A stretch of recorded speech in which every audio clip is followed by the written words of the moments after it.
So this is the ridiculous situation that's occurring. That's real life consequences. Okay, we can talk on paper about the numbers of people coming into the country, this, that, and the next thing, but this is real life consequences. Okay, and I have no doubt that the reason, certainly in Scotland, certainly in the big cities in Glasgow and so on, that there's no NHS dentists available is simply because of the sheer numbers of people now seeking appointments, that the NHS is overwhelmed by it.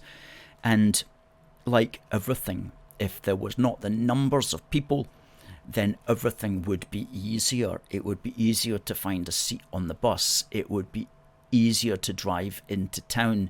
It would be easier to get a dental appointment. It most certainly would be easier to get a flat to rent anywhere in Scotland. And so it's coming to the stage now where we do have to talk about the levels of people in the country, and that is undoubtedly going to be the big political issue going forward. And as yet, none of the mainstream parties are geared up to even address what needs to be done properly.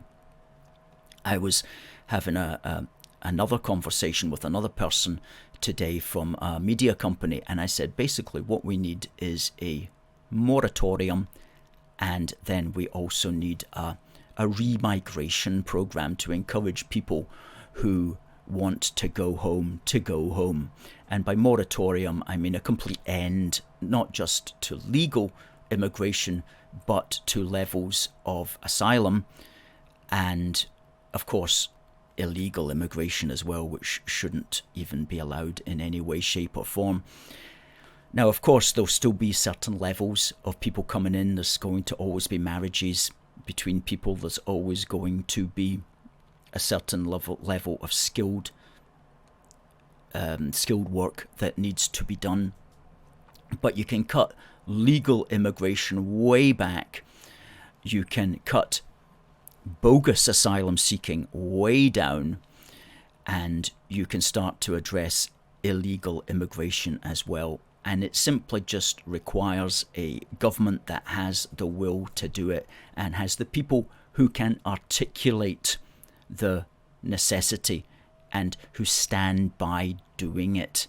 And at the moment we don't have that as yet, but we will get it eventually because it has to be done. Somebody contacted me on Twitter and said how depressed they were for the future and for their children and so on, and I said, don't be depressed. Every generation has its challenges that it must face. This is our one, and we will win it, and we will make a better country at the end of the day. So don't be depressed about things, because everything is in the hands of man to change. There's nothing that's out with our ability to change things for the better. We just need the people with the ideas, and we also need to spot the people who are trying to suppress the ideas as well, because they know also how change happens, and it comes ultimately from words, because without words there can be no action.